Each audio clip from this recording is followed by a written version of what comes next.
All right, Olivia, we're back at it. Guess who's back? Back again. That's us. So We're things back. are a little different because we are still quarantined. We know we have listeners, a lot of particularly Scandinavian listeners, Sweden, for example, Germany, Netherlands, Finland.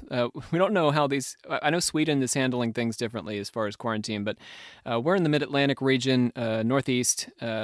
We're reasonably far from New York, but we are still in a kind of state of lockdown. Yeah. What we're doing is we've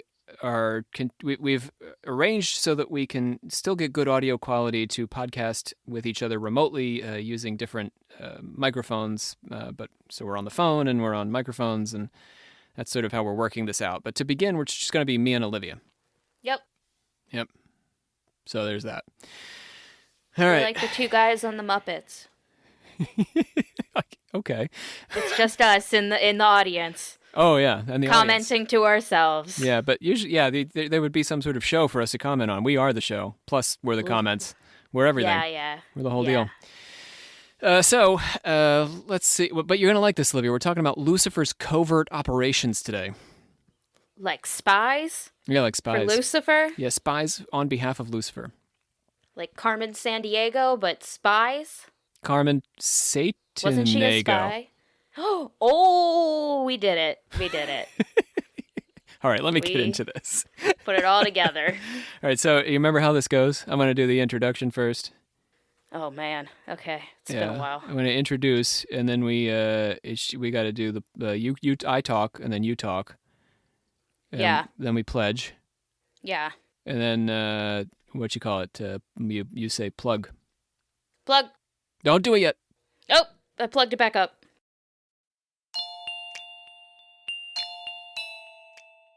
If you listen to any conspiracy theorists podcast on the Illuminati, you'll hear that there is a secret occult agenda behind much of what the Illuminati is attempting to achieve. The nature of that agenda is not especially clear, but involves replacing Christian belief with something far more nefarious and temporal, something like a cult of Lucifer. One of the most significant progenitors or spiritual fathers of our modern podcasting and YouTubing conspiracy theorists is Milton William Cooper, author of the apocalyptic Behold a Pale Horse, published in 1991. The book is essentially a collection of documents grouped together in a way that suggests the existence of conspiracies of various shapes and sizes. Cooper also broadcast a shortwave radio program popular among the radical militia set called The Hour of the Time. In 1998, Cooper was charged with tax evasion and became convinced that he was being targeted by then-President Bill Clinton and the Internal Revenue Service, and he vowed that they would never take him alive. After a series of armed disputes with neighbors in Eagar, Arizona, the Apache County Sheriff's Office attempted to arrest Cooper, but he resisted, shooting a sheriff's deputy in the head. Cooper was killed in the exchange of gunfire, an event that has fed inevitable conspiracies about a plot to murder one of America's most famous conspiracy theorists. An underlying theme in Cooper's book is the existence of a Luciferian plot, a lot like Nesta Helen Webster's, which Cooper first identifies as the Brotherhood of the Snake. But unlike Webster, Cooper doesn't spend much time at all tracing the long history of the Luciferians, only alluding to their longevity. The mystery is that religion is but a tool to control the masses. Knowledge or wisdom is their only god, through which man himself will become God. The snake and the dragon are both symbols of wisdom. Lucifer is the personification of the symbol. It was Lucifer who tempted Eve to entice Adam to eat of the tree of knowledge, and thus free man from the bonds of ignorance. The worship, a lot different from study, of knowledge, science, or technology is Satanism in its purest form, and its god is Lucifer. Its secret symbol is the all-seeing eye in the pyramid. These Lucifer worshippers scheme to achieve the annihilation of Christians, Jews, and atheists, presumably by replacing their belief systems with Luciferian worship. An early iteration of the group, the Roshanaya, also known as the Order of the Quest, preached that there was no heaven, no hell, only a spirit state completely different from life as we know it. Spirits would continue to be powerful on Earth if they were members of the order. The medieval Islamic assassins, Knights Templar, and Adam Weishaupt's Illuminati were, or perhaps are, all branches of this Illuminati. Helena Blavatsky, Aleister Crowley, and Alice Bailey are regularly invoked as agents of this conspiracy, operating, ironically, right out in the open, because we know all their names, and they wrote about literally everything they did in books they published for anyone to read.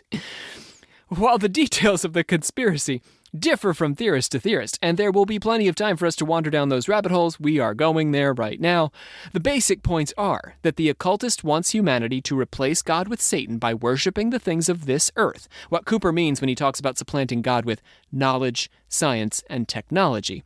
And also, point 2, initiating a program to transform humans into their own gods. The humble, awestruck love of an incomprehensible divinity is replaced by the deification or apotheosis of the human occultist. So what do you think of that? You want to talk about snakes or something? Do I want to talk about snakes or something? The Brotherhood of the Snake? That is a pretty sick name, I'm not going to lie. But you're not going to... I feel like the most interesting part was it sounds kind of like Satanism a little bit. Yeah, you're right. Just a tiny bit. Like a dash of Satan. You mean the deification of the self, human becoming their own god? Yeah, like I guess it's more like LaVeyan than anything. I guess I shouldn't just say Satanism. I think Crowley has a lot of influence on this ideology, but Blavatsky and Crowley are very different people. Blavatsky with her Eastern ethic and reincarnation and all this, like that is not at all this ideology. Like putting them together, well, with Alice Bailey, who was a student of Blavatsky, it just doesn't make any sense. Basically, what's going on here is the conspiracy theorist is taking occultism and saying that Satanism equals occultism. LaVey Satanism, right? Which is even right? So yeah. It's sort of like saying the Seventh-day Adventists are the Christians or the Mormons are the Christians. Oh, well, look at those Mormons. Look at the stuff they believe. Look at those Seventh-day Adventists. All Christians are like that. All of Christians, yeah. Yeah, it doesn't make sense. It's painting with too broad a brush. The occult takes offense. My name is Rob C. Thompson, Supreme Hierophant of our Secret Order of Alchemical Actors and Doctor of Things Occult. I am joined, as usual, by Olivia Litterall, our Grand Master, and just Olivia Litterall, our Grand Master of the Order. Let's do that pledge. Let's see how this goes. Olivia and I practiced this a bit. Let's see how we do. Oh, God. Okay. Ready? Deep breath. Yeah. We, the members of the Secret Order of Alchemical Actors, do solemnly commit ourselves to a full and honest telling of the history of the occult as far as we know it. I was trying so hard to stay on beat with you, and it just does not happen. It wasn't so bad. It could have been much worse. I felt like we were, like, feeding each other words. Like, I don't know. If people are listening for the first time, they're going to think we are bad at pledging. They're going to think we might have had a stroke, honestly. Because that was pretty... Ugh. Let's talk about our patrons. Oh, you got to open up those plugs. Plug! All right, let's talk about our patrons. We're going to give them the whole plug deal here, or at least most of the plug deal. So here's the situation. We understand 36 million unemployed in the United States, global economic recession, perhaps worse. It's tough times. So we are very grateful for the folks who are able to contribute, and we're looking forward to sharing their names with you in just a moment. And for all of our patrons who are able to hang in, if you're still employed and you're able to do that, that's fantastic. We really appreciate that. It's important. It's important to keep our work going because the podcast is actually getting a bit more expensive so that we can manage this COVID situation. We need a bit more equipment and that kind of thing. And also access to libraries and stuff is a bit harder. So there's a lot of different things that we're having to mitigate here. And also, I want to say, Olivia and I are cooking up a new project that will be in addition to the podcast. And I just want to tease you and say that that's something that we're actively discussing and working on that we're going to be launching over the summer. So the patrons are making that possible. Do you want to say any more about that, Olivia? Or I think that's enough. That's good. That's I good. think. Little tease. I just love that when you guys send us messages about how we're helping you get through the quarantine. Absolutely. So thanks, guys. And I want to say a couple words to our patrons who have had to drop lately, temporarily, I hope. We totally get it. We love you. We understand times are tough. And your thought to give us support at any point is so greatly appreciated and appreciated ever and ever going forward. So we wish you the best of luck, and we're still here for you. And please continue to stay with us in the community and enjoy. You have earned it. So let's talk about our patrons. First, we've got Gnarls the Gnar. Oh, that's some gnarly gnarls. Yes, Gnarls the Gnar with G's, of course. Mario F.A., who, by the way, Olivia has got some occult confessing Mario would like to do. Send them on over. Coming our way. And Vanomwanen Mananan. Okay. Is that correct? Okay, so here's the deal. First of all, Vanomwanen Mananan says we're the best circle of confessors of all the circles of confessors Vanomanen has ever encountered, and is comfortable letting me figure out how to pronounce Vanomwanen Mananan. Well, I hope you're happy. And sort of ironically, or maybe coincidentally, I don't know, J, just the letter J, is our the fourth patron of today, last patron for today. Yes. Has some input for us on vampires, and we're actually going to be doing an episode on vampires coming up in the getting closer to the fall. So thanks, Jay. Yes. All right, you ready? Close those plugs up. Oh no! Wait! Don't do it. Oh! I took it out. It's done. It's not there. We wanted to give a mention. You had that interview, and we wanted to plug our friend over there. Oh, yeah. Free Range Mystics. They've been a follower of ours for a while, or a subscriber, but they started their own podcast. They've got, I think at least a good amount of episodes out now. But yeah, I did an interview with them for one of their first episodes. So check it out if you want. Yeah, we're making a lot of friends out in the wide world. When we say friends on the podcast, that doesn't necessarily mean, or it almost never means people we actually see with our faces and their faces. I guess we don't see anyone with their faces these days. Nope. But these are folks we've met through the podcast. If you're out there, you're thinking about starting your own podcast, or you're doing something creative and you want people to know, be a friend. Tell us about your occult thing that you're up to, and we'll be happy to share that with everybody and take joy in whatever you're up to. We're all artists, and we like helping other artists. So it's a creative community here. Yep. Close them up now. Are we good? Are you sure? I feel pretty good. Okay, plug. It's gonna be done. It's gonna be closed. Plug. It's done. If I wanted to stop it, I don't think I could have. That train was coming. You couldn't have. It was rolling. The Two Babylons. Two? The modern Satanist occultist conspiracy theory has its roots in mid-19th century Scotland, with a preacher named Alexander Hislop. Alexander Hislop was a minister of the Free Church of Scotland who published one of the first accounts in the modern world of a millennia-long conspiracy to undermine Christianity. In 1853, he told the world about this secret plot he'd uncovered in a pamphlet, which he later upgraded to book form, with the title, The Two Babylons, Papal Worship Proved to be the Worship of Nimrod and His Wife. That's a long title. And the wife doesn't get a name there. She doesn't get no name drop there. Well, that's just rude. It's Semiramis, but she's just referred to as his wife. Anyway. Well, why couldn't... If the name was long enough, he couldn't just put her name in? Yeah, I think it would have been less letters. I don't know. Semiramis. Anyway. In Hislop's occult, the secret plot has reshaped Catholic worship in a Babylonian mold. Through their rituals and theology, Catholics unwittingly worship ancient Babylonian gods rather than the true Christian God. Or perhaps they worship the Christian God in the style of the ancient Babylonian gods. Honestly, Olivia, having read more than enough of this book, all I can say is, who the hell knows? But the I'll point take is, either one. we take either. Babylonian worship is happening. Let's hear from Hislop. Now, as the Babylon of the Apocalypse is characterized by the name of mystery, so the grand distinguishing feature of the ancient Babylonian system was the Chaldean mysteries that formed so essential a part of that system.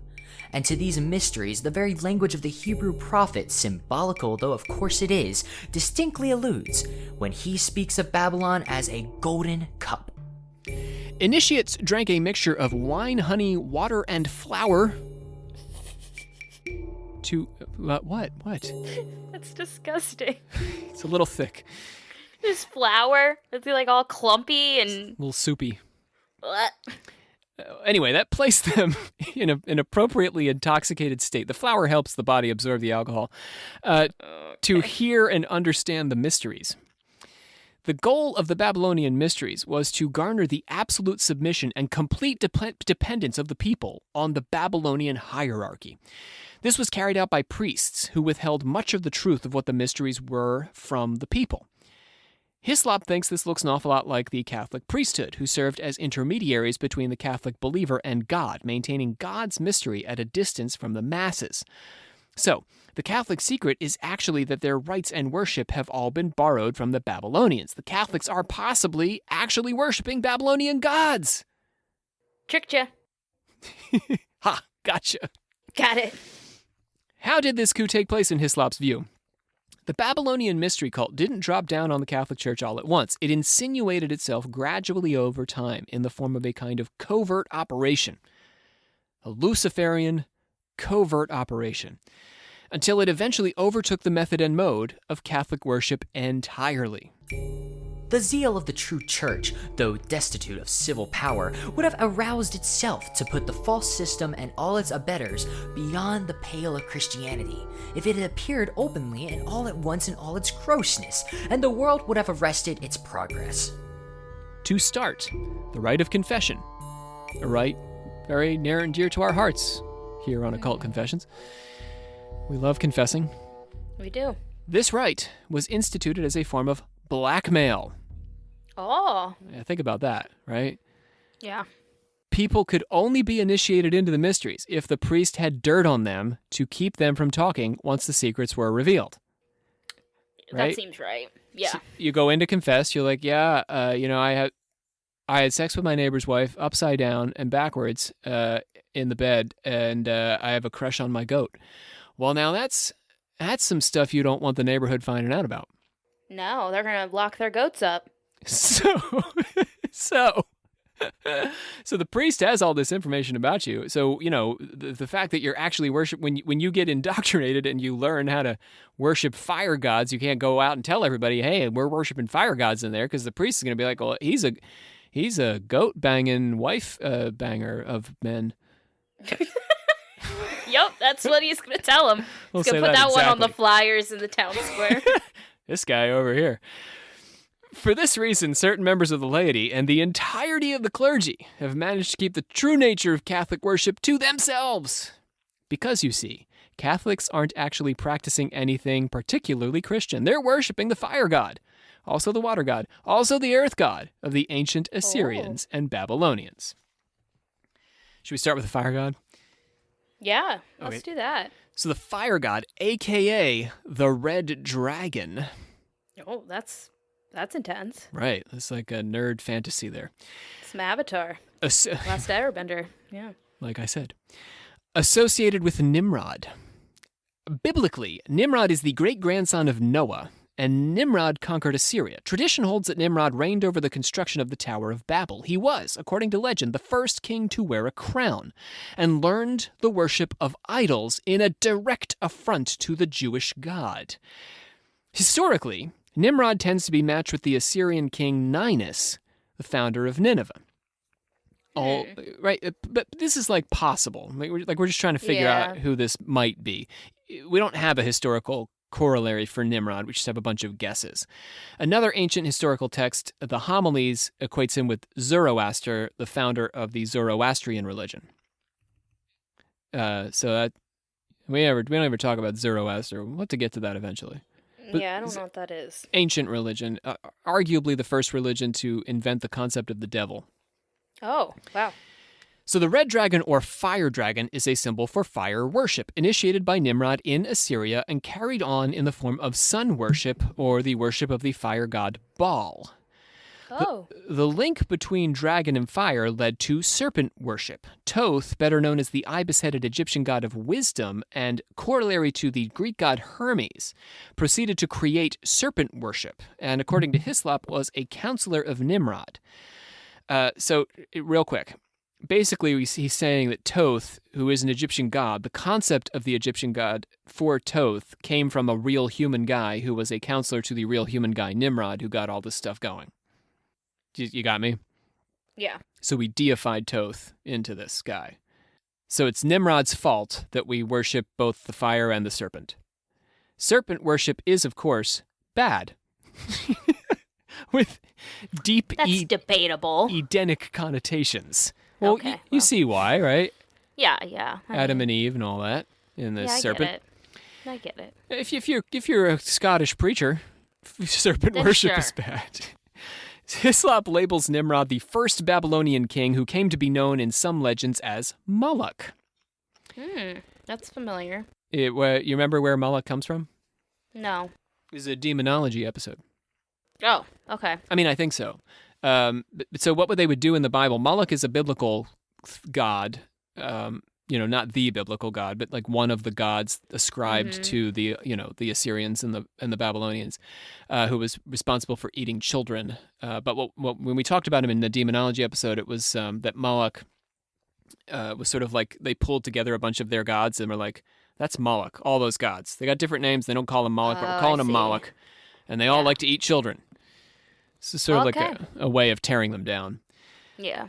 In Hislop's historiography, Nimrod came to be worshipped himself after his death as the child of the sun or the sun god incarnate. During his lifetime, he styled himself as the chief priest of Baal, sun god. So Esau, grandson of Abraham, ultimately made war on Nimrod, defeated him, and beheaded him. Oh. Biblical times, man. Yeah, that's how it went, I guess. It's what you do. It's just how it goes. Just beheading people. Biblical times, you had to behead people sometimes. Oh, we should make biblical times a thing. Again? Like medieval times, but biblical times. Biblical times. Boy, wouldn't that be fun? Yeah, we just behead people when they worship snakes. I don't know that you would like the crowd we would gather in a biblical times. Would we have a horse show? No, I think I would get burned at the stake, honestly. This is a bad plan for me. It could be your contribution. Oh, that's fun. Yeah, could okay. Be burned as a medium. Yeah, I'd be into that, to be honest with you. So. Biblical times. Hashtag biblical times. The defeat of Nimrod by Esau is the defeat of fire worship. So like in the grand narrative, right, of the evolution of religion. In Revelation, this is symbolized by the casting down of the red dragon by God. Here, Nimrod becomes identified with Lucifer, the fallen angel, cast down from heaven. So we got to put all these equal signs in here. Fire god equals Nimrod equals Lucifer. Okay. All the same thing, sometimes. If Hislop needs them to all be the same thing, then they're all the same thing. So the decline of fire worship was actually a cross-cultural event, which Hislop observes, and he's right. Historically, this is true. In Indian Vedic tradition, the earliest known form of worship involved fire rituals. But the old gods Indra and Agni were replaced by the modern Hindu trinity of Vishnu, Shiva, and Brahma, and fire worship fell away. In Rome, the fires of Vesta, does this sound familiar? Yeah. They were preserved by the Vestal Virgins. We talked about this on like our 5th or 6th episode, the beginning of our Lady Magic series. Lady Magic. Yeah. So they were extinguished when Rome was converted to Christianity under Constantine. So both of these are, the end of fire worship, the moving forward beyond fire worship.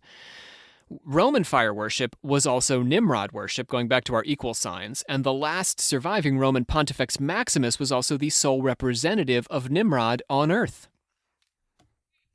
So if y'all are panting to keep up with this, as we are, it's okay, don't worry.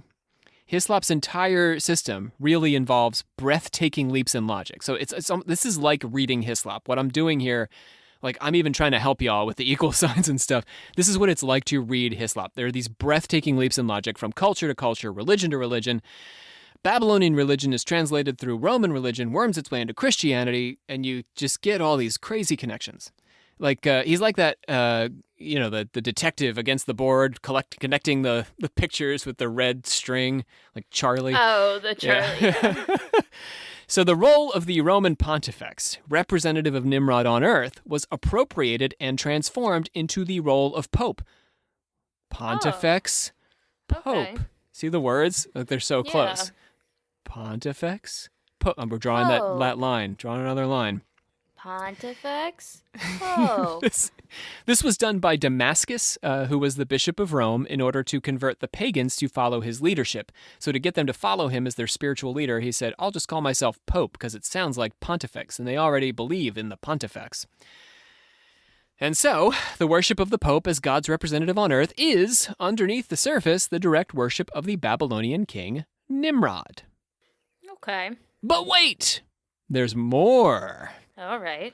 The worship of Dagon followed, the beast from the sea, in Revelation, also the god of the Philistines. Dagon was half man, half fish, and rose from the sea to teach the Babylonians art and science. That's cool. Well, that's nice, yeah. It's pretty cool of him.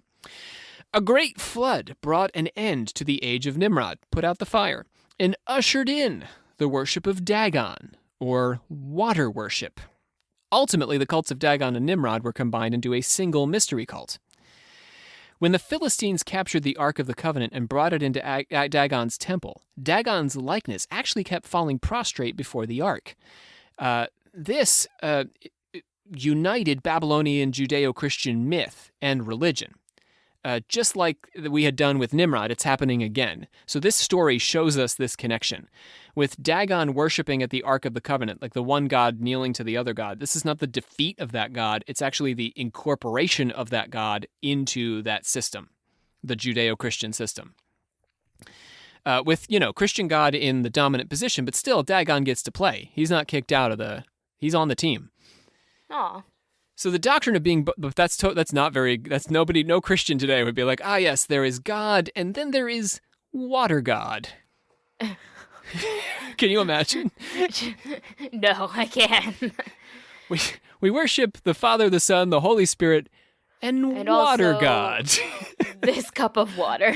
Yeah, this guy. From which our water god. Yes. But about that cup of water, Olivia. Oh. The doctrine of being born again through baptism is actually an incarnation of Dagon worship, idolization of the beast of the sea. Well, then I'm part of the gang. Me too, actually. Just as Dagon rose from the sea, so the Christian child or initiate must rise from the waters of baptism. That's like some Aphrodite shit. Whoa, yeah. Hislop traces this development to just after the First Council of Nicaea. You're going to love this, Olivia. It was then precisely AD 360 that our Lord Jesus Christ began to be popularly called Ichthys, that is, the fish, manifestively to identify him with Dagon. At the end of the 4th century, and from that time forward, it was taught that he who had been washed in the baptismal font was thereby born again, and made pure as the virgin snow. Hislop is generally guilty of great leaps in logic and what I might generously call wishful scholarship, but here, I have to agree with him. That Jesus fish on the back of your kid's soccer coach's minivan is actually an icon for an ancient Philistine and Babylonian water god. It is heresy in the eyes of true Christians everywhere. What? Yeah, Karen. Yeah, Karen. Take that, Karen. We don't pick on Karen on this podcast, do we? This is a first. First time. I'm starting it, because Karen, you need to get that fish off your car. Hey, Olivia. What? What would Dagon do? Oh my god, what would Dagon do? WWDD.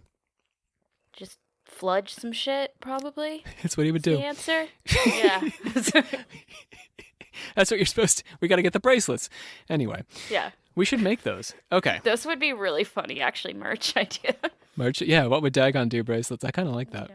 Yeah. Okay, so maybe, if you write to us. If enough people say that they will fight for those bracelets, we'll make them happen. Yes, I think we can. Hislop is a fan of Jovinian, who I actually like to spend more time with. Maybe I will for Patreon. So Jovinian believed that all sin was equal, that there was nothing special about celibacy or sinful about marriage, and Jovinian argued against the perpetual virginity of Mary. Okay. So he was like, yeah, Mary, come on now. Mary didn't get laid? Come on, is what Jovinian How'd is that saying. happen? Yeah, Yeah. he's not buying it. Because I guess part of the doctrine is that Catholic doctrine is that Mary was perpetually a virgin throughout her life, I suppose. But she was married. Well, and there was a whole, like, sect, too, right? That, like, split off at one point, and they, like, only were devoted to Mary. I remember in my Reformations class I had to learn about this, but I don't remember what they're called. We're the last people to comment on this. We do have none of our Christians are present today. I'm sure they'd be screaming at us. Oh, yeah, probably. Yeah, but it doesn't. But James is the brother of Jesus, so where did he come from? Yeah, exactly. Right? Anyway. Like... Priestly by Joseph, I suppose, or not by God, because then there'd be two of them, and that would mean James is actually Dagon. Oh, God. Well, maybe is that the conspiracy? It's not. We're just making this up right now. We're making conspiracy. We're making our own. Screw this. We'll just start making our own. We might. This might attract more listeners, yeah. Basically what we're talking about, right? There's an audience for this. Priestly celibacy is one of Hislop's favorite targets. He cites the tombs of the church fathers, which list the names of their wives, as well as 1 Timothy, which says that a preacher must be faithful to his wife. Well, if the Bible says it, then... Much like confession and the papacy, priestly celibacy, he claims, is an aberration erroneously introduced into Catholic practice through the doctrines of the Babylonian mysteries. Take that, priestly celibacy. Yeah. I mean, it is unique to the Catholics. It's an interesting idea. When did that happen? Like, when... I mean, in theory, the idea stems from the notion that Jesus was celibate. Therefore, to be closer to God is to be celibate. I think we've said this on some past episodes. I guess the Jesus conspiracies with, like, Mary Magdalene really throws a wrench in that. Yeah, that is more blasphemous than I think people grasp, because the entirety of the Catholic Church's practice is based on this notion. Yeah. And they wouldn't want to, if Riley were here, she wouldn't like me saying the demonization of sex, but essentially it is the labeling of sex as comparatively. There's a lot of spiritual legislation around sex that, for example, a neo-pagan or, the traditions we tend to identify with do not do that stuff. So they're not doing sex magic. Definitely not. Yeah. And look what they're missing out on. Yeah, honestly.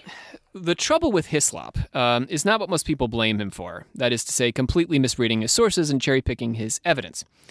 The trouble is more a matter of context. He claims that the circular wafer used in Catholic communion was taken from the Egyptians, who served circular cakes on their altars. But if you go back to the source for this little factoid, you'll discover that the Egyptians also served triangular cakes and cakes shaped like alligator heads. Wait, he overlooked the alligator heads? He decided to zone in on the circular ones? The most boring ones? Yes, he had to, because the Catholics use circular wafers. Oh, I see. So he's saying, they use circular wafers, and the Egyptians use circular cakes in their rituals. Therefore, they are pagans just like the Egyptians. They're secretly doing a pagan Egyptian thing. But that completely overlooks the fact that yes, of course they use circular cakes, but they also used alligator head cakes, which are, you're right, are way more badass. So... Could you imagine if you were taking alligator wafers at communion? What a day. Wow. You might be in Florida. I was literally about to say. So, like my students repeating some of the crazier things I say on Twitter, Hislop is very simply taking pretty much all of his evidence out of context. So that is a thing. That is a thing he does, but that's not actually the deeper metaphysical problem I perceive in what Hislop's up to. Hislop, like the modernist conspiracy theories who will follow him, is in the business of making heretics, especially calling out the Catholics as heretics, which is essentially reversing a millennium-long trend of Catholics calling pretty much everyone else a heretic. He just reversed psychology, the church. Yeah, there's a little bit of a divine justice, I think, in that. You think I'm bad, you're bad. Coming back around to hit him in the butt. But He's carving a very narrow space for true believers to exist. This is not a big tent. Hislop's tent is actually a bathroom stall. Think of Jonathan Edwards' Sinners in the Hands of an Angry God. This isn't exactly that kind of theology, but it's from the same family. And you have to believe in a very specific way to count among Hislop's true Christians. Let's keep in mind that these Catholics Hislop's attacking agree with him that Jesus is God and died on the cross for the sins of humankind, then rose from the dead and ascended into heaven. They believe all those things. They can all agree on this, that the Bible is true, that it is a source of knowledge and wisdom, and that Paul is a true interpreter of Jesus' message, even though he never met Jesus personally, etc. So they agree on a whole lot of stuff. But Yeah, that's more than a lot of people. right? But Hislop is obsessed with the differences, and this places most of the world outside the good graces of our Creator. All right, so where did all this come from? Why would Hislop be developing this theory at this time? Why would he be It's a good question, right? developing his theory? Yes. Right?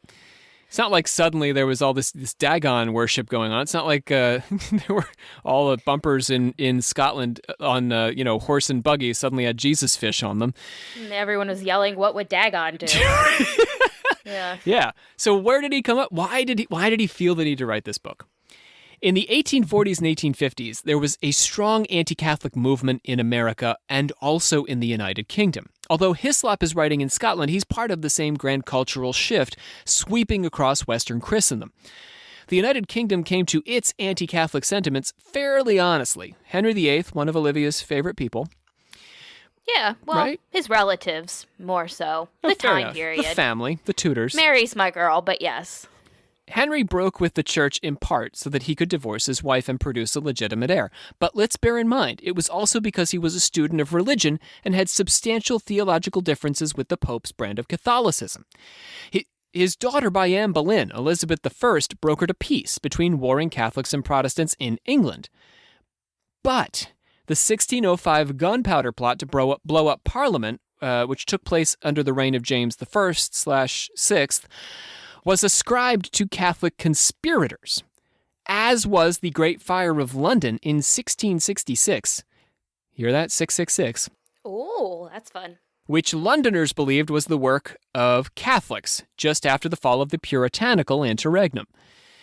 In many Protestant European nations, after the Reformation, Catholics tended to be viewed as political outsiders, loyal to a foreign prince, namely the Pope. Anti-Catholic sentiments cooled during the 18th century, but rose again in the mid-19th when Alexander Hislop was writing in Scotland, when Pope Pius IX reestablished a clerical hierarchy in England. So Pius IX is messing around with the English church system, and this is what sort of gets everybody in the UK weed up about the Catholic Church, the Protestants, which, most of the UK would be. Moving over to the United States, the Puritans brought their anti-Catholic feelings with them when they traveled to the New World, and many of the colonies had laws banning Catholics from civic participation. Virginia and Massachusetts banned Catholic settlers, and Maryland, which, by the way, originally had been founded as a safe haven for Catholics and a beacon for religious tolerance, which I think historically is pretty nifty because we podcast from Maryland. It's our brand. Yeah, religious tolerance is what we're all about here.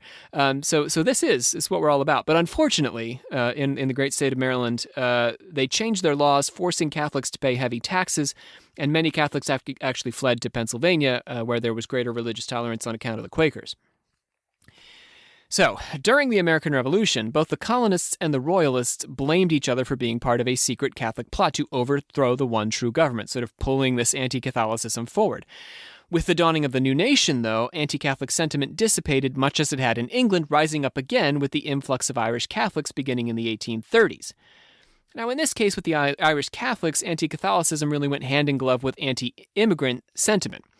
There's always anti-immigrant sentiment. Any time period in history, wherever you are, there's always anti-immigrant feelings. It just so happened that this was a Catholic immigrant population.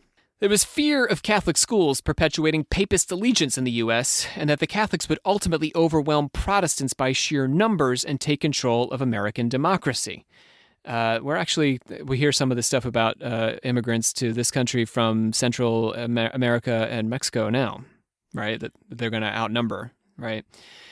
This lasted all the way through the election of John F. Kennedy, the first Catholic American president, and that was in 1961. Yeah, you'd think we would have had one before that. Catholics, with their saints and shrines and angels and demons, live in an enchanted universe, much like the pagan universe of the Romans and Babylonians, albeit with the significant shift to monotheism and all that belief in Jesus as the Savior entails. So, pagans, but, big edit there. Protestants have broken with this whole mysterious and magical scene. For the Protestant, angels and demons have been banished from this world. Catholic enchantment is a thing of the past. God is in his heaven, and the human world functions according to strict principles of cause and effect. Protestant theology really fits a rational scientific culture well. Perceived holdovers of paganism threatened to bring Christianity down when the new empiricism attacked and disproved the various miracles they claimed to produce, or seemed to anyhow. In other words, in the eyes of Hislop, Christianity's continued relationship with magic and mystery makes it vulnerable in an age of science and reason. And perhaps subject to annihilation, we could lose religion. The magic and mystery of Catholic ritual is actually a scandal on modern, rationalized Christianity.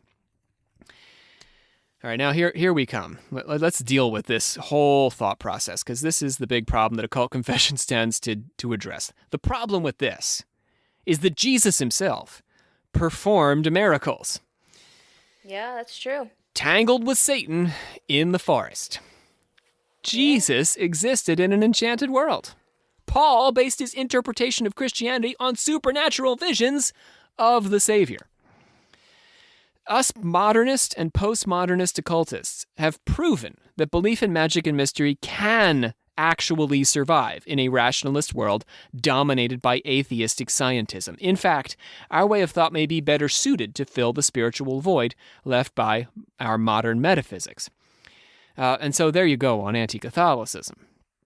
Despite the flaws in Hislop's argument, though, his ideas have echoed through the centuries. In 1966, even after Kennedy's election, evangelical Christian Ralph Woodrow published The Babylonian Religion, drawing largely on Hislop's argument and crafting his own polemic against the Catholic Church. The book went through multiple editions and was translated into a handful of languages. Writing for the Christian Research Institute in 2000, Woodrow actually lamented relying on Hislop's account, which he realized was highly manipulative and often flat-out dishonest in its argument.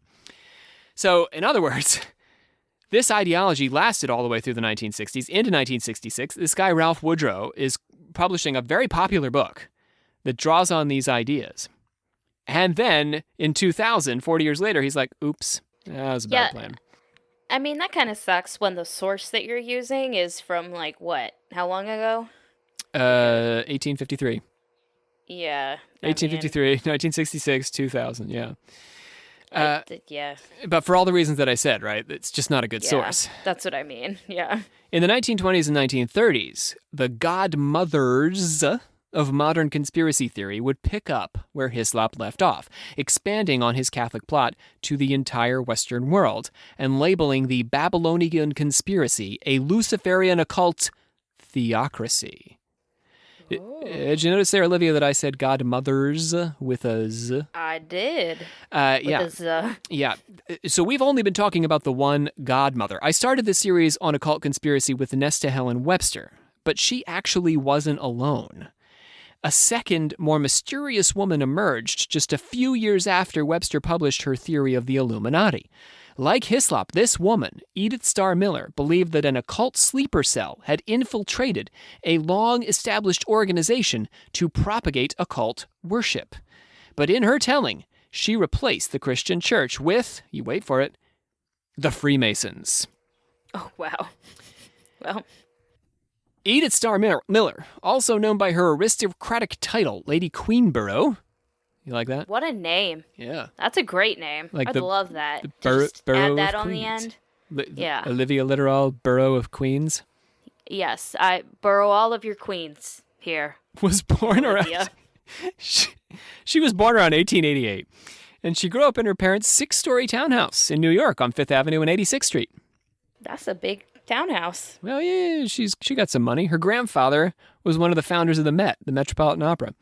Oh, that's kind of nice. Her first book, Common Sense in the Kitchen, published in 1918, was not actually what it sounds like. It's not about cooking or anything. It was a manual for suspicious domestic employers, so rich white ladies, to prevent their butlers, maids, and cooks from stealing from them. I mean, you gotta, right? So if you're a Lady Burrow. you gotta keep an eye on those butlers and maids and cooks. Yeah. But this was the conspiracy that her servants were cooking up against her was but one of the conspiracies she mined in her literature. Her second book, Occult Theocracy, was published after her death in 1933, and she was 45 when she died. Occult Theocracy borrowed from Hislop and Webster in its construction. Like Webster, it sought to trace the existence of an anti-religious occult group through the long arc of history, and like Hislop, it found that group in the secret corners of a well-known public organization. To introduce ourselves to Lady Queenborough's anti-occultism, I invite our listeners to join us for the second in our ongoing series, Occult Take, in which we send a quote. We take a quote, and we send that quote.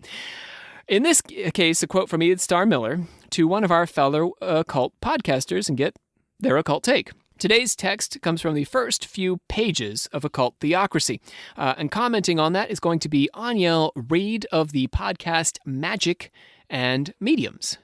Woo! Magic and Mediums. Okay, let's check it out.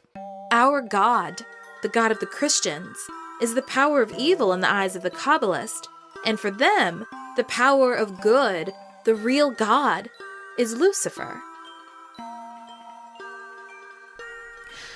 As someone who is an occultist, I definitely do believe that there is a political connotation to this quote talking about how the real God is Lucifer. We can say that Lucifer, especially in the images of Lucifer now with the tail and the horns, is actually a unique representation of the pagan god Pan.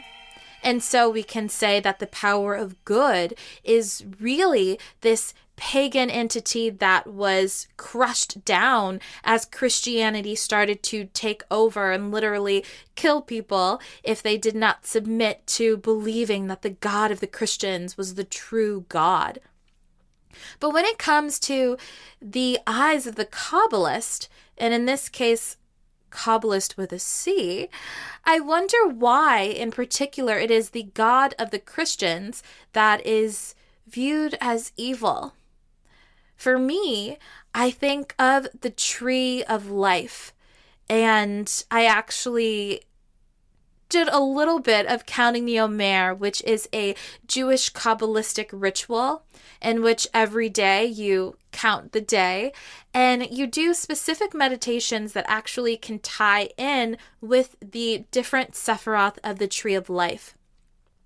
And from that practice, which you can say is a Kabbalistic practice with a K, I found that this God that we're getting closer to in this Kabbalistic practice is one that isn't the God really represented in the Old Testament Christian text or the God that is preached about by old Christian pastors and priests.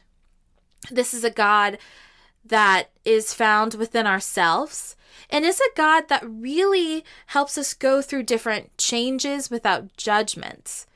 And as much as Christians say they don't want to judge others, a lot of Christianity is about judging. It is about being in this two-dimensional perspective in which there is good and there is bad. But when we look at Lucifer, what is bad isn't necessarily bad. What is good could be bad, and what is bad could be good. And in that sense, that is the divine, because that is all that is. In a sense, it is the I am. It is the I am bad, I am good, I just am. And for me, that's what Lucifer really represents. And I'm not talking about the whole Luciferian movement, which is really a sort of rebellion against the modern day church. I'm talking about Lucifer as this being, an entity, and this evolution of Pan itself, or the evolution of these pagan deities that got warped up into this demonic and evil thought form. When we think about the Tree of Life and we think about the fifth Sephiroth, which really goes into the dark night of the soul and a depression and a sadness and a loneliness, a lot of people would refer that to as being in hell. And with Lucifer being associated with hell, we can associate that with a Luciferian time. But it's in that time that people really find the light within themselves. And that's when the true God within ourselves comes to light. It's not from going to someone like a preacher or pastor, which I think the Old Testament and the people who said that they were his disciples would have preached or preferred. It's about going deep within yourself and finding the light within yourself as a result of this hellish time. Lady Queenborough traces the genealogy of the Illuminati through a path more or less the same as the one Webster outlines. It begins in the pre-Christian world, is picked up by the Gnostics, encompasses the Templars and the Rosicrucians, as well as the Cathars, and culminates with the Freemasons. Her only identifiable associate was Robert Byron Drury Blakeney, editor-in-chief of the Fascist Bulletin. Her husband, Elmeric High Paget, Lord Queenborough, was a Conservative member of Parliament. He served as treasurer for the League of Nations, but hated communism so much that he resigned in 1936 when Russia was admitted, and to cap things off, he expressed admiration for Hitler's new Germany. So, communism, not cool. Fascism, he keeps an open mind.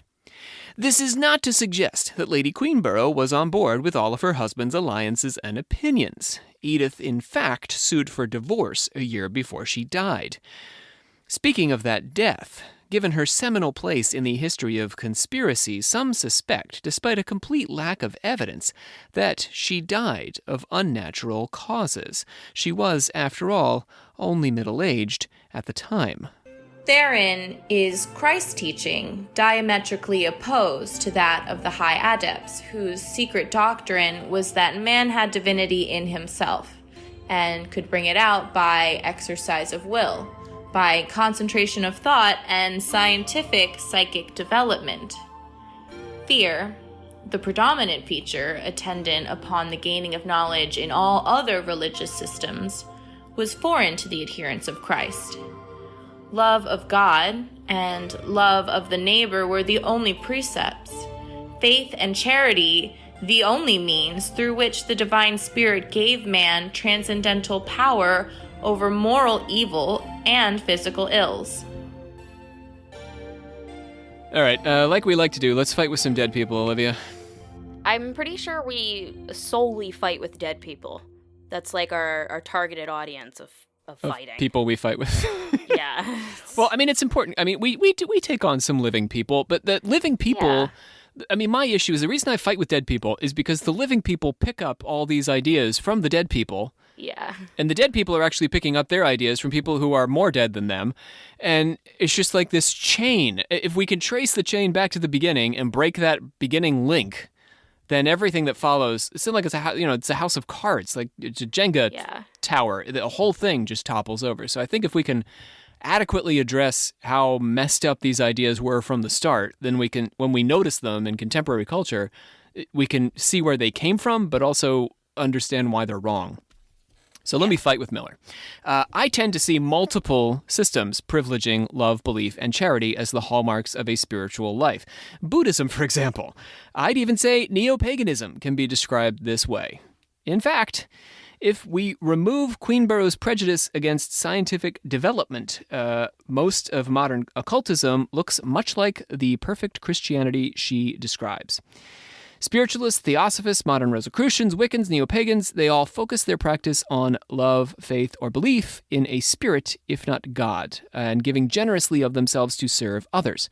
And fear has no place in any of these traditions which focus on giving their members comfort for the next life and a means of dealing with the pains of this life. And given, as I've already mentioned, that Jesus performed miracles to help persuade his followers, it's a bit unfair to deprive modern believers of the phenomena of faith healing, mediumship, pathworking, or any of the other means by which modern occult believers find their faith. But it's not just supernatural phenomena that Miller takes issue with. Within a very short time after the death of Christ, Christian ritualism began to appear. A theological system of dogmas and beliefs was devised, modes of worship elaborated, and a hierarchy arose with all its attendant evils. Here she rolls up Catholicism along with ceremonial magic, pulling in and tearing down the Freemasons and the Golden Dawn and Rosicrucians in one grand swipe. But she doesn't justify why these paths to love, faith, and charity are so damaging. My philosophical disputes with Queenborough are actually fairly petty compared to the real flaw in her narrative. While it is grand, stretching across cultures and millennia, it's often breathtakingly spare and bizarrely specific in the way it constructs the movements that form the great Luciferian conspiracy. In this way, her writing resembles Hislop's method of lifting practices from ancient traditions out of context. The Gnostics, who Olivia loves, I do. were apparently founded by mediums to communicate with the spirits of the dead. Does that sound right? Wait, say what? They were founded by mediums? Yes, this is her claim. This argument needs some attention, right? Because this is not something we can just say, oh yeah, of course that's true. I don't even understand what that's supposed to, mean. So she just says this, and that's it. She doesn't defend it. She doesn't argue for it. She just drops it like it's true. This is just the truth. All right, whatever. She quickly turns from broad Gnosticism to a particular branch, the Carpocratians, who promoted promiscuous sex and incorporated sex into magical practices.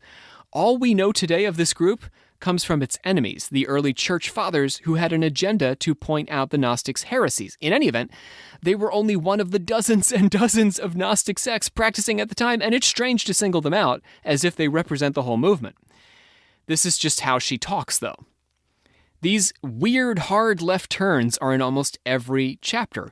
Her discussion of the Rosicrucians begins with the usual complaints about them seeking immortality in the form of the Philosopher's Stone, and their cupidity, lusting after the means to transform base metals into gold. So they're greedy, horny bastards. Well, damn. But then she points to the Rosicrucians as the progenitors of the Freemasons, and suddenly, really suddenly, turns to Oliver Cromwell, Lord Protector of the Commonwealth, during the interregnum. Yeah, seriously. Okay. Cromwell, she says, was a brother Mason, suggesting that the execution of Charles I was a Masonic plot. This is all like in a matter of pages. This is done in like a few pages. She's just bam, bam, bam, bam, all over the place. That hurts my brain a little bit. Thus it came about that all blows dealt to Christianity and states were prepared by the secret societies acting behind the veil of Masonry. In the face of late events, namely the Peace Conference, the creation of the League of Nations, the amalgamation of international resources, the confiscatory inheritance taxes, the development of international finance, the proposed establishment of an international non-Christian cult, have we the right to refrain from lifting the veil of Masonry, behind which subversive movements are so conveniently hidden? Traditional government and Protestant Christianity are the good guys to Queenborough's occult and subversive bad guys, who are one and the same. Cromwell is as much an occultist as John Dee or Robert Flood, at least by implication. This is insane. The link that draws all this together is the Freemasons, a culmination and centralization of the occult and radical political programs. So in the Freemasons, we will finally see a group that is both worshiping Lucifer and seeking to overthrow traditional government. That was not in National Treasure. The link between occult devilry and the Freemasons is arguably the most important part of Queenborough's book, although it only takes up a few chapters. Queenborough's Freemason plot starts when French Mason Hyman Isaac Long, a British Jew living in Jamaica, is supposed to have brought What? So, sorry, that was a lot. I'm sorry. I'm there now. Okay, well, I'll do it. I'll do it again. If it was a lot for you, I already love him. might be a lot for others.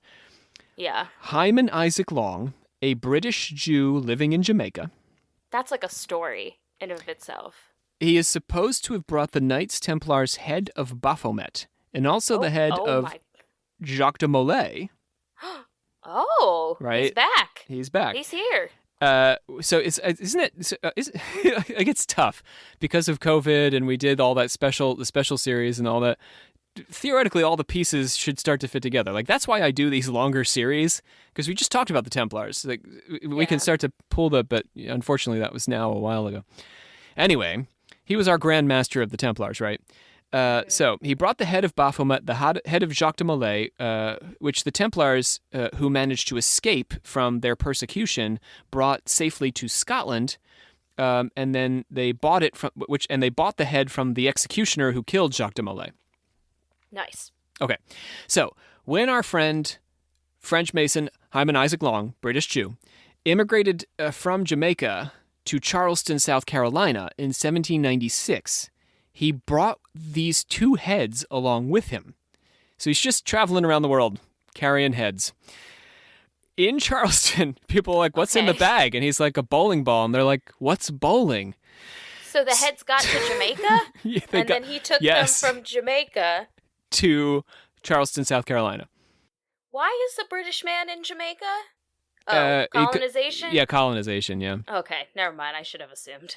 So in Charleston, the head of Saint Jacques sits on a pedestal and talks with the Masons and also vomits flames once a year. I would love to see what vomiting flames means. Like, what is that actually? Like, like your dragon guarding a treasure just spews forth flame. Well, that's just breathing fire. That's not vomiting flame. Well, do you know what I mean? Like, maybe it's more unpleasant. In Charleston, Queenborough's conspiracy, Edith Starr Miller, hits its stride with the story of a man named Albert Pike, who was elected the Sovereign Grand Commissioner of the Scottish Rites Southern Jurisdiction in 1859. According to Queenborough, while serving as Grand Commissioner, Pike also became leader of a secret Masonic order within the Masonic order, a covert operation called the Palladians.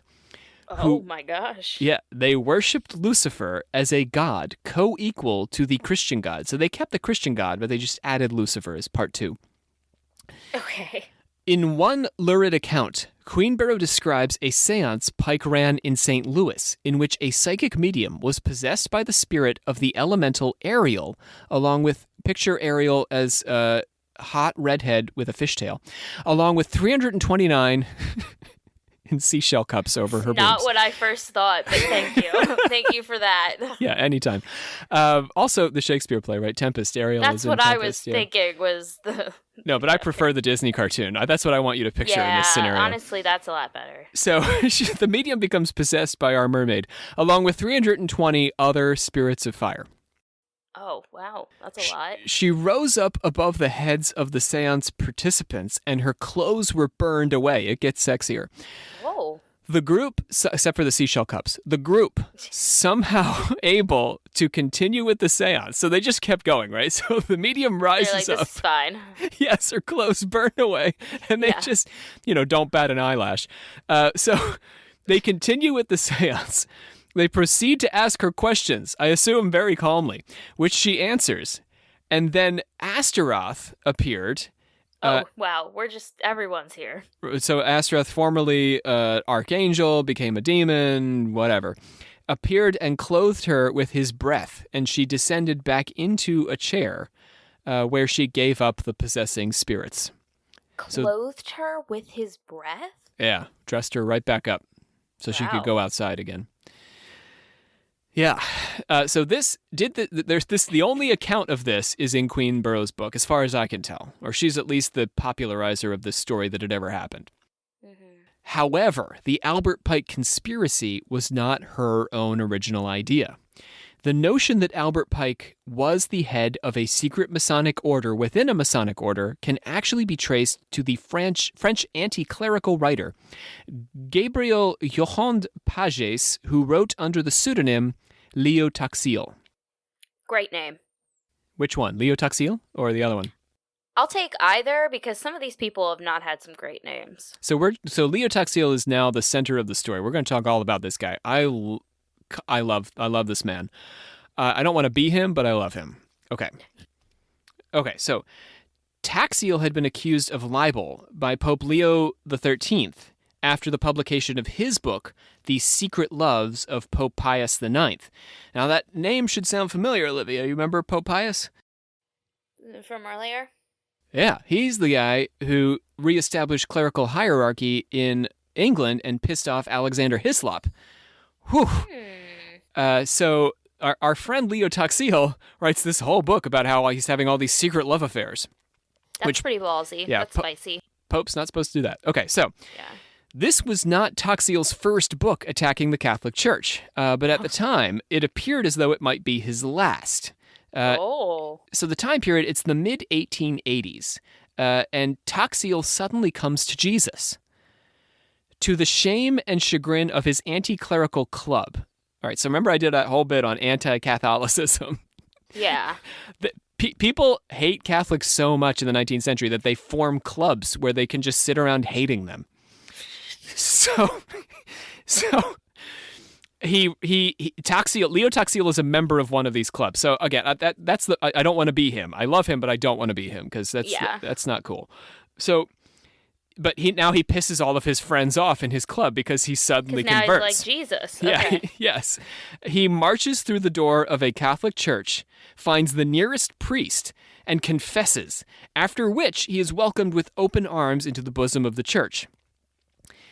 In addition that seems a little bit like a quick, rash decision, maybe. But, yes.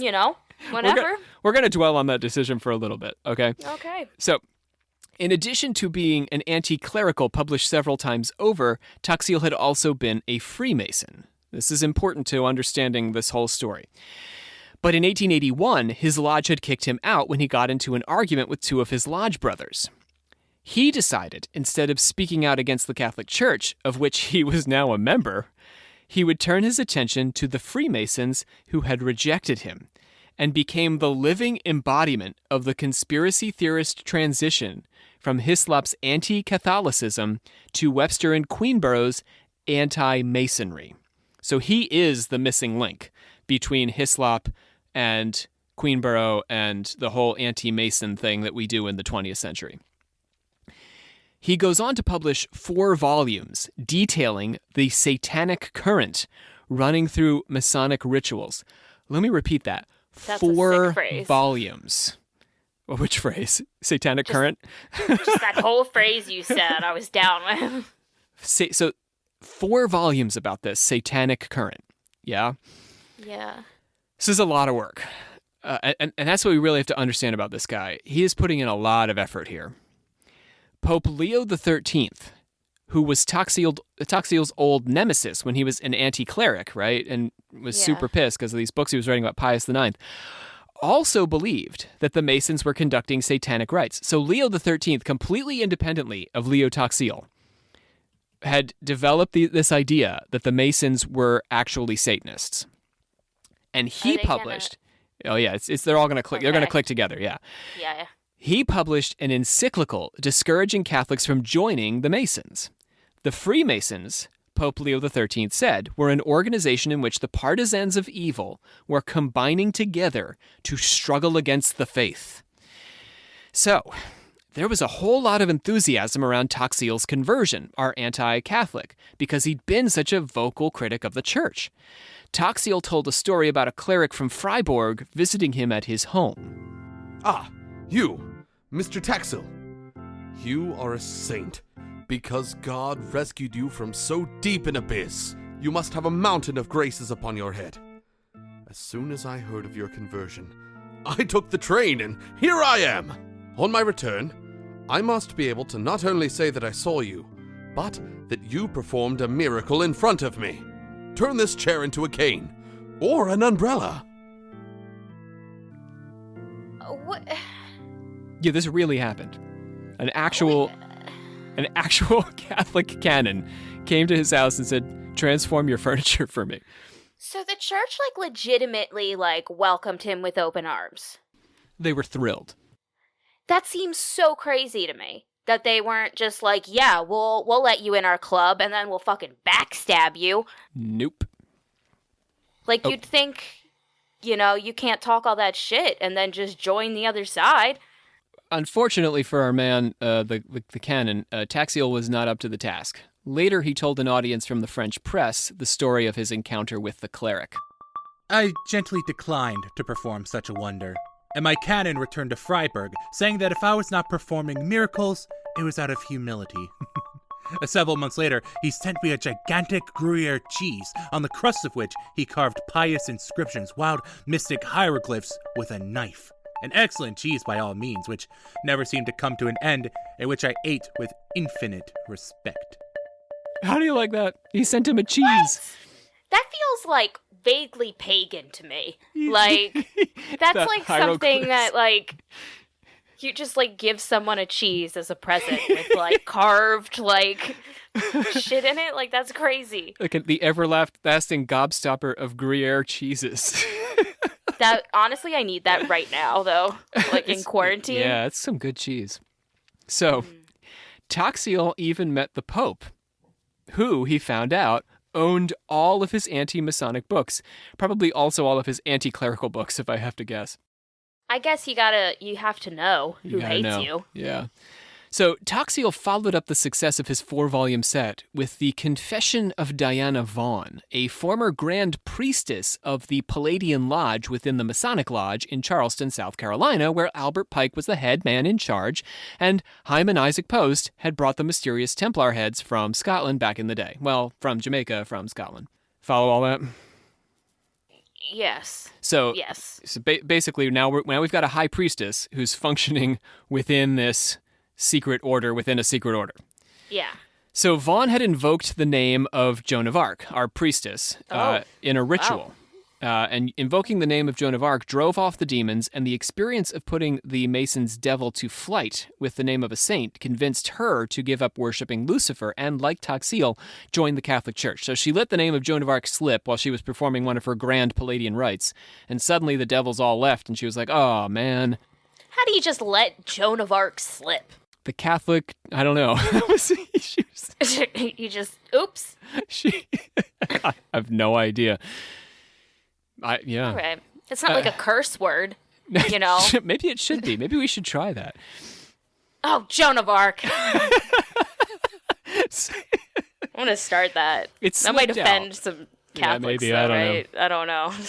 So this proves to her that saints are more powerful than Palladian devils. Okay. So Diana Vaughan actually first met Lucifer with the Charleston Freemasons on the 8th of April, 1889.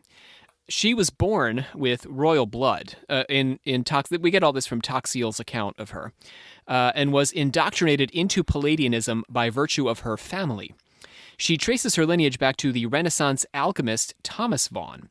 Her father was an American Protestant from Kentucky, and her mother was French and died when she was 14. At the age of 20, she crossed the threshold of the triangles, entering the Palladian Lodge. Lucifer asked to meet her, and she spent 3 days preparing by eating a special diet, including black bread, blood fritters, and milky white herbs. Okay. I mean, you gotta do what you gotta do. Right? Finally, she was ushered into the Sanctum Regdom, and the 11 elders retired, leaving her alone with the idol of Baphomet. Vaughan told Lucifer she thought it unfortunate the way his worshippers portrayed him, since his idols were often so ugly. A strange heat filled the room. That's rude. Right? But this works for this gets him going. So, okay. A strange heat fills the room. There's the sound of thunder. Spirits flit through the room. Baphomet vanishes and is replaced by Lucifer on a throne of diamonds. Oh, hell yeah. The 11 prime chiefs return, our elder, Freemasons who had left so that she could have some alone time. And Lucifer declares Diana his grand priestess to them. Instantly, she's transported to a spirit world where she meets Asmodeus, her favorite demon. So you get to meet your favorite demon. And he serves her as guide as she watches the armies of Lucifer and Adonia do battle at the gates of Eden. Wow. Oh, wow, that's a lot. Yeah, that's honestly a dream scenario for me. It's a big day. Yeah. Big day. In 1896, Arthur Edward Waite, who's a very prominent cult revival character. You're familiar with him, right, Olivia? His name sounds really familiar. He commissioned the creation of the first tarot cards and was... Yep, I have that deck. That's why. And Got he's it. largely responsible for their... well, not largely. He was partially responsible for their design and all. But he wrote a lot on occultism. He was one of the most literate members of the Golden Dawn, and he was a historian of occultism. He published a lengthy tract actually criticizing the various claims made by Leo Taxiel and Diana Vaughan. It seemed to Waite that Vaughan was too much to be believed. Wait for it. And he was right. Oh. On the 19th of April, 1897, Leo Taxiel called a press conference at which he promised to introduce the media to Diana Vaughan. But when the press arrived, Taxiel was alone. And he proceeded to give one of the most bizarre confessions in the history of occult confessions. Taxiel took the Pope's encyclical against the Masons as a prime opportunity for one of the most elaborate practical jokes in modern history. He was so secretive about the prank that at first he didn't even tell his wife. After all of his anti-Catholic rhetoric, he preferred that his friends and family think he was going crazy, which, when you think of all the work he did and all the effort that went into this prank, he kind of was a little crazy. He was not, 4 volumes, he was not especially annoyed about his separation from the Masons, describing his conflict with the 2 men in the order as a little row that he more or less laughed off and used to make it seem as though he had been deeply offended enough to speak out against them. Remember, so he claimed that he'd had an argument in his own order, and that's why he was writing these anti-Mason books. But the real reason he was writing them is because he knew Leo XIII had a hard-on for, bashing the Masons. So he was like, this is my chance. I can pretend that this was a big deal to me and that I was in on all these secrets, and I can lay out this whole plot. Let's hear from Taxiel. I had found out that a certain number of Catholics strongly believe that the name Grand Architect of the Universe, adopted by Freemasonry to designate the supreme being without relating it to the particular way of any specific religion, that this name, as I say, is used in fact to skillfully conceal Master Lucifer, or Satan, the devil. Now, the tree of contemporary Luciferianism began to grow, and I gave it all my care for a few more years. Then I rewrote one of my books, introducing a Palladian ritual in it, allegedly obtained in communication, but in fact was prettily fabricated by me from beginning to end. He pulled in... That's crazy. Right? He pulled in 2 Confederates who served as characters in his books, witnesses to the Masonic Palladian rituals he described. One was a childhood friend, a ship's doctor who was anxious to believe all of Taxiel's stories about the Masons' evil ways. Taxiel wrote the doctor letters as Sophia Walder, a grand mistress of Palladianism. He offered to let the doctor meet Sophia, and finally, when the doctor met him, he gave up the joke and told the doctor the truth. The doctor thought it was hilarious and agreed. Well, that's good. Right. He could have gone the other way. Yeah. Challenged him to a duel. He thought it was hilarious and agreed to help as a co-conspirator. Wow. Then came Diana Vaughan, the last member of the team. Finally, I convinced Miss Vaughan to become my accomplice for the final success of my hoax. I drew a fixed agreement with her, 150 francs per month for typing manuscripts as well as for letters which should be copied by hand. It goes without saying that should trips be necessary, all her expenses would be defrayed. But she never accepted any money as a gift. In fact, she enjoyed the prank quite a lot and took a liking to it. Corresponding with bishops, cardinals, receiving letters from the private secretary of the sovereign pontiff, telling them fairy tales, informing the Vatican about the dark plots of Luciferians. All this set her in an inexpressible gaiety. She thanked me for associating her with this huge prank. Had she possessed the great wealth we attributed to her to make her prestige greater, she would have never accepted the price agreed for her collaboration, and further, she would have paid for all the costs wholeheartedly. Albert Pike was only ever a Grand Master of the Scottish Rite, never anything like a Luciferian pope, meeting Lucifer in person every Friday at 3 p.m. as Toxiel described.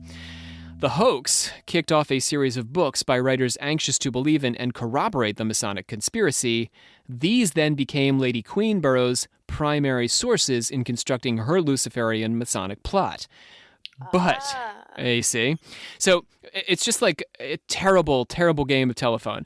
Toxiel makes all this stuff up to, pull a fast one on the Pope and make him look ridiculous, which is hilarious and why I love this guy. He was so committed. He wrote extensively. Like, he was all in on this, like, essentially incredibly elaborate early form of performance art. You'd have to be all in. But then after I think he imagined that when he came out and said this is all a hoax, that would be the end of it. But the truth of the matter is, in the midst of him writing all these books, other people are reading his books and like, oh, this is so true. I'm going to write my own take on this. That's crazy. And a literature grows up around this idea.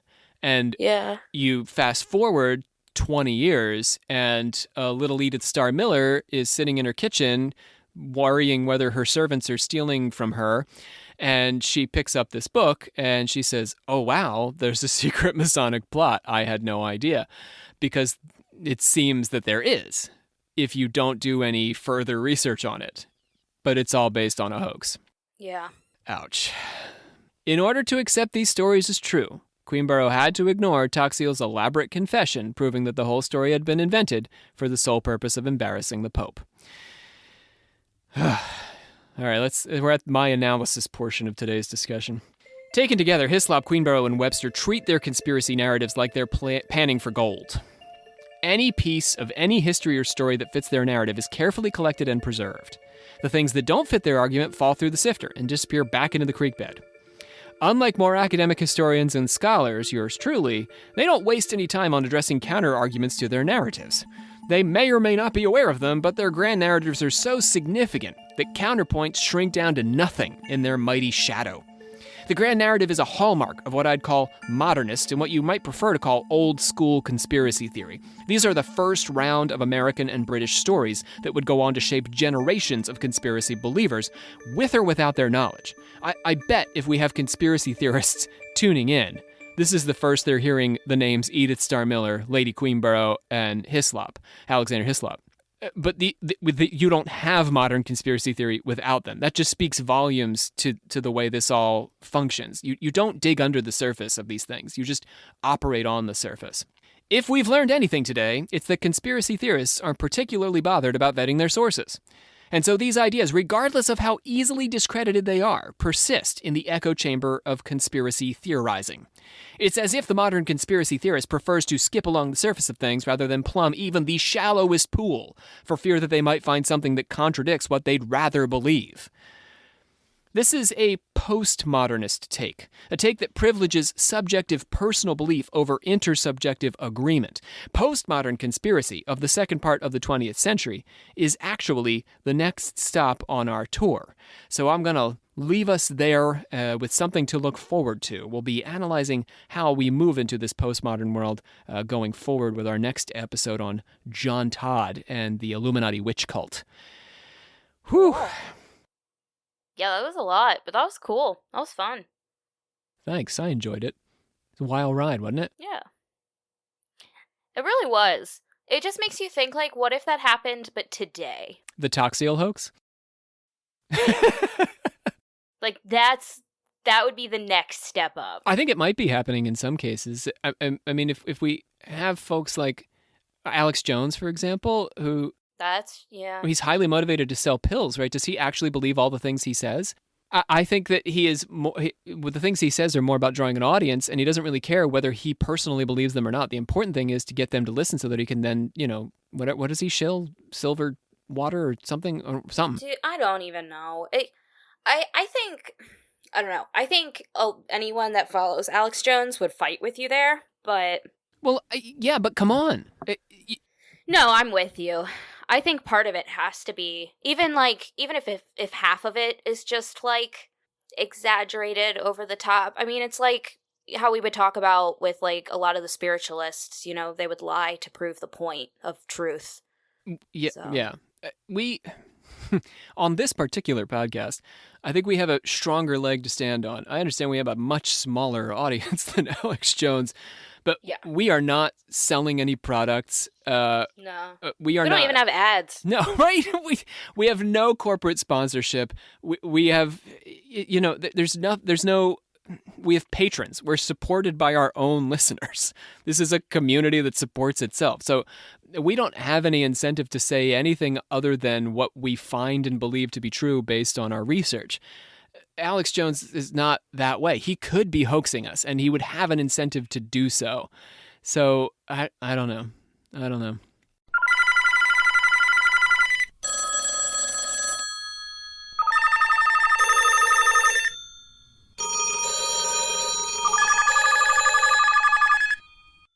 Hello.